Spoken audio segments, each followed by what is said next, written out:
শিগগিরই সমাবেশ হবে। লন্ড্রি প্রসেস,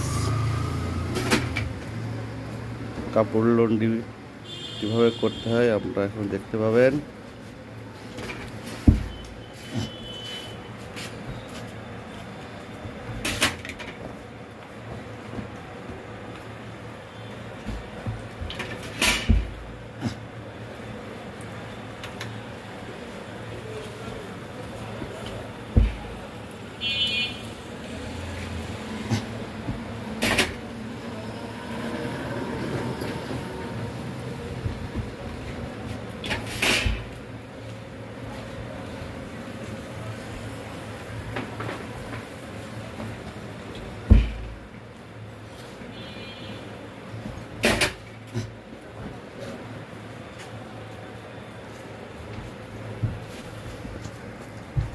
লন্ড্রি প্রসেসটা দেখাতে, তোর মুখ আর দেখাচ্ছে, তোর মুখ আর দেখাচ্ছে না, মুখ দেখানোর দরকার। শুধু কাপড় লন্ড্রি প্রসেস। এখানে আপনার কিছু কথা আছে, নাম এখন পারবো না তো, জাস্ট প্র্যাকটিসের জন্য। কিছু সিস্টেম হ্যাঁ বলেন, আমি বলছি আপনার। হ্যাঁ বলেন। যেমন প্রথমে পানি দিয়ে ভিজান, জি, তারপরে কলা করে তুলাম, তারপরে রেখে দিয়ে 5 মিনিট ভেজার পরে প্রথমে কলার স্টার্ট করলাম, কলার দিয়ে শুরু, তাই তো? এটাই বলতে চাচ্ছেন আপনি? হ্যাঁ, প্রথমে কলার দিয়ে শুরু করতে হবে, তারপর পর্যায়ক্রমে এই যে যে প্রসেসে করছেন, হ্যাঁ মানে হাতার পরে ঘাট, ও ঘাড়ের পরে তখন ঘাট ধরে সাতটা পাইচে ফেলতে হবে টেবিলের উপরে। হ্যাঁ, এইভাবে মানে পুরো পার্ট বাই পার্ট, বুঝলেন না? হ্যাঁ এটা বুঝতে পারলাম, কিন্তু টেম্পারেচারের বিষয়টা ক্লিয়ার না, যেহেতু আপনার এই টেম্পারেচারের কোনো আইডিয়াটা দিতে পারছেন না, কত ডিগ্রি সেলসিয়াসে কি, যেহেতু এর কোনো মাপকাঠি নাই, তো জাস্ট আপনার অভিজ্ঞতার আলোকে আপনি বলতেছেন, এই তো?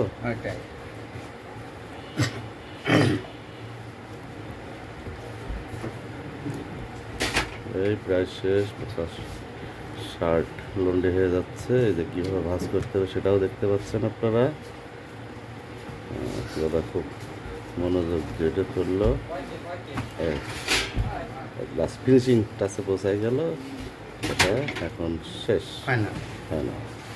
নেক্সট একটা কাপড় প্রথমে কিভাবে করছে অবশ্যই একটু ভিজায় রাখছিল, এবারে যে আগে মেজারমেন্টটা বুঝে নিল, তারপরে প্রথমে কলার দিয়ে শুরু করলো, কলারের ওপর পিঠ, এবার ঘাড়টাকে ভাঁজ করে নিল, ভাঁজ করে নিয়ে শোল্ডারের অংশটা নিয়ে এখন ক্যালেন্ডার করছে, তারপরে যে হাতের যে পার্ট, সেই পার্টটা পাস করলেন না কাউকে ইমানে সোয়েটারটা চাচা তাহলে পিছনে সামনে কোনো কনকন আর পিছনে ওই গাছের মাংস ছাত্র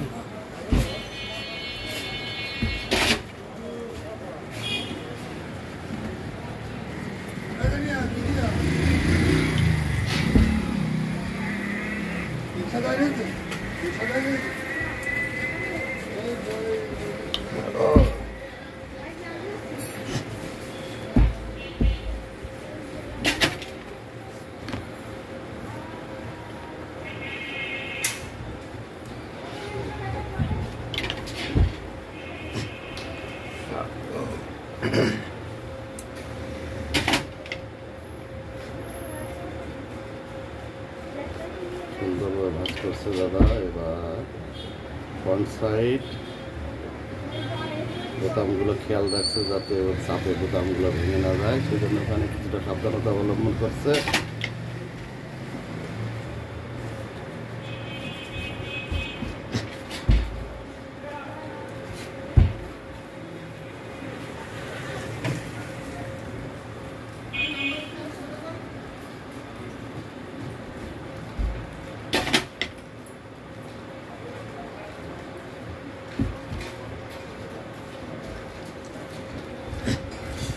সুন্দরভাবে ভাঁজ করে দিচ্ছে পিছন সাইডটা।